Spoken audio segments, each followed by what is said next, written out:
Well, today I welcome Kevin Short with us on our podcast, Why We Plan. Kevin, welcome. Thanks, John. Glad to be here. Kevin is an investment banker. He's the principal investment banker with Clayton Capital Partners. They're located in the beautiful city of St. Louis, Missouri, but they have a national practice. They represent primarily sell side owners all around North America.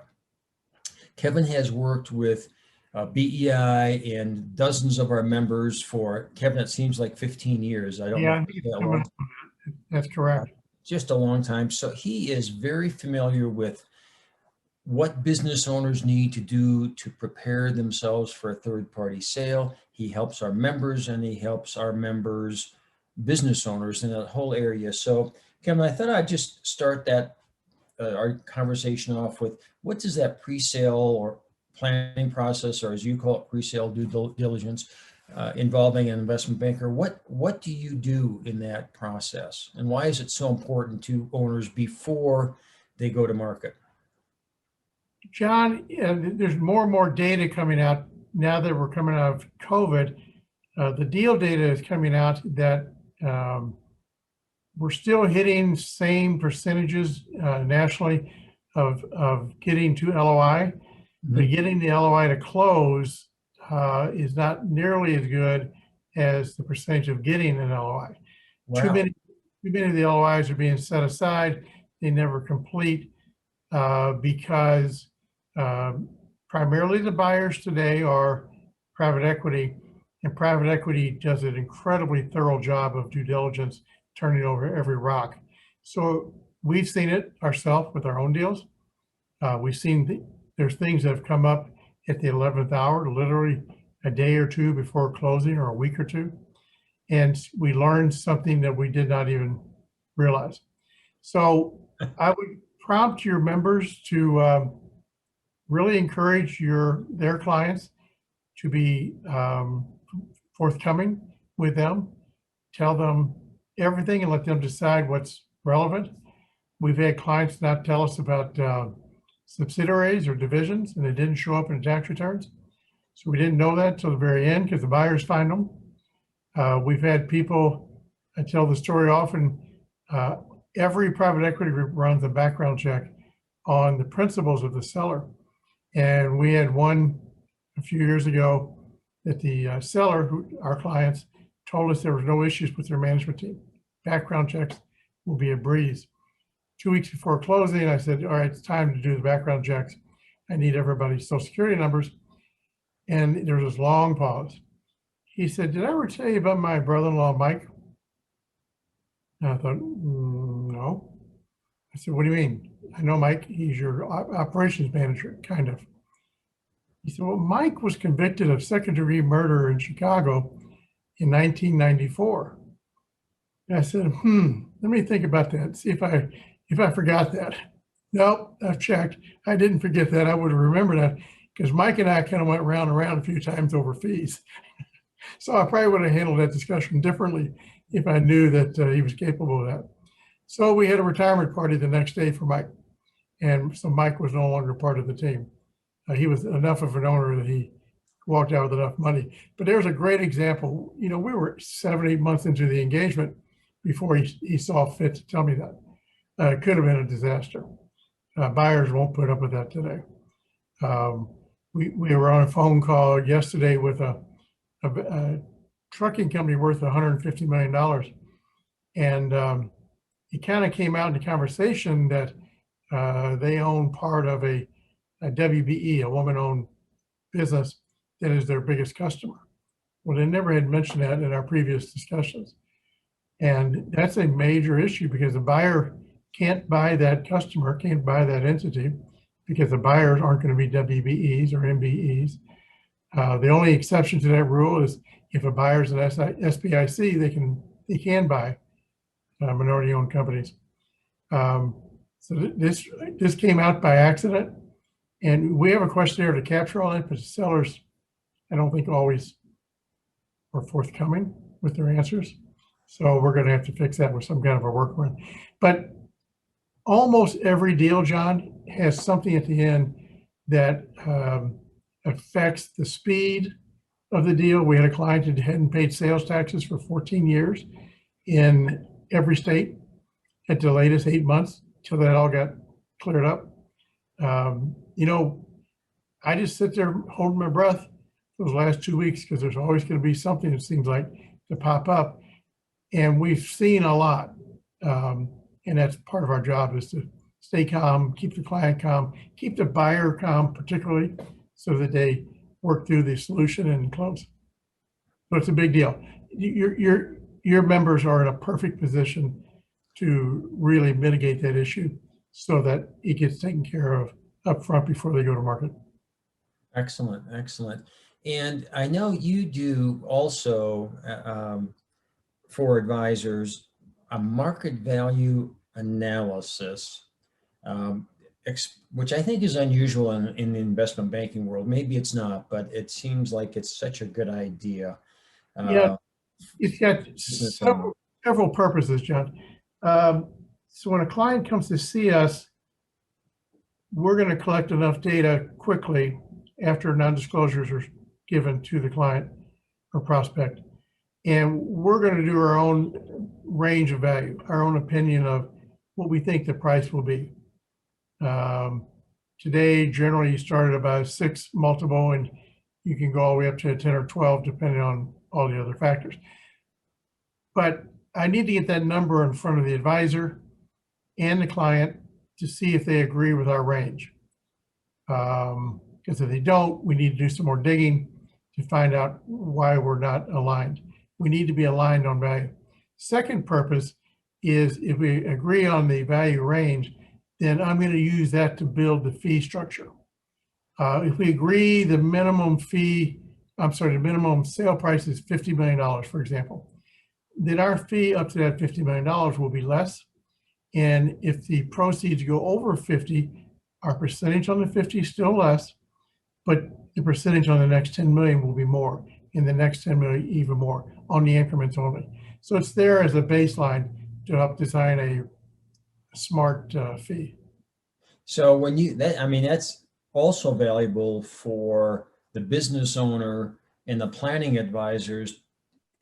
Well, if we sell the business within this range of value, and after we've paid all the taxes and other expenses, is there going to be enough money left for the owner to be able to live the lifestyle he or she envisions post-sale? And so we can get that done before we really spend a lot of time and effort and money on beginning the sale process. Because once the sale process is triggered, investment bankers and deal attorneys start charging money. You do, and you don't want to get down that road. It's a very intense process. You don't want to have a busted deal. Sometimes the client says, your range of value is too low. I want X. You're saying 8 is the top of the range. I want 10. And we'll go back to the drawing board and look at it and see if it's a candidate for an outrageous price result, which you've heard us talk about and write about quite a bit. What that means is we'll still do the auction process, John, but we're also going to launch a process to look for that 1 or 2 buyers that the fit is so perfect they don't care what they pay within reason. So paying a 10 for them is a non-issue. We've done a number of those kind of deals because they're going to make so much money with the fit of the acquisition, they can rationalize a higher price. Interesting. Yeah. Kevin, what would you recommend business owners do first if they're thinking of selling to a third party? Any thoughts on who they should talk to, what type of information they should be prepared to make available to you and to other advisors? I think first stop is their exit planner, and the exit planner does their normal workup to see what are the issues what's the low-hanging fruit to address. Mm-hmm. Is there a management team problem? Is there a customer concentration issue? Are the books and records up to snuff? anything like that. Our clients often ignore it. Accounting is becoming a bigger and bigger issue. As the prices that we get go up, the buyers are more pointed in their due diligence. And so we have a client right now, a very good deal, very good company, but they didn't think it was relevant to close the books completely every month. And so their WIP calculations were estimates. Well, it makes it impossible to do a trailing 12 calculation. And when you're at market, the buyers want to know I know what you did in 20, how are you doing now today through the end of June 21? Well, if I don't have good closes through all of 20 and 21, I can't tell them. I can give them some out of context numbers like sales, but I don't know what has happened to cost of goods. So they've had to bring in somebody, and they're up to about $75,000 in their accounting firm fees to correct all that. So we see that a lot. They didn't see it was relevant because at the end of the year they fixed it, and that's how they paid their taxes. And that is not, the rule that we go by. The books have got to be up to stuff all the time before you go to market. So the exit planner can do that. I think the second stop is with us. We probably have done deals in their sector. We'll tell them if we haven't. We'll do research. We'll tell them how many deals are being done, who the types of buyers, what are the multiples, so they can begin to get a sense if this is a good deal for their client or not. Next stop is typically going to be a tax, particularly this year. You need the tax accountant. First of all, you need an excellent M&A tax accountant. You also need an excellent M&A attorney. You don't want somebody that's been doing their trust and wills. And you want to find out how the potential tax changes are going to affect them. There's talk about retroactively going back to April 23rd, I think, with these changes in capital gains. Well, that's going to be devastating to our clients. Hopefully there's enough pushback on that. But I would, if I'm the seller, I'd want the accountant or the exit planner, I'd want the accountant to run the numbers as if the new tax changes go into effect as suggested. And if they don't, what are the differences in the tax hit? Because that could change dramatically how we go to market. It may dictate that we only do a capital gains stock deal. And even that's going to be hurt, but it's still a whole lot better than ordinary income rates. Yeah, yeah. So those are the first stops you've got to hit. But that management team has got to be great because the buyer assumes that seller CEO is going to go away. Yeah. Excellent. So I'm going to back up for just a second and maybe kind of conclude our conversation today with going down market now to where do investment bankers start to be interested in representing a business in terms of, I guess, cash flow, EBITDA, business value. And if it's too small for an investment banking firm, what is the world of business brokerage like? Is that an option for owners to use a business broker? This might be where the exit planner really earns their fee. It's right in the middle of this conversation. The investment bankers will go down to about $1 million of EBITDA.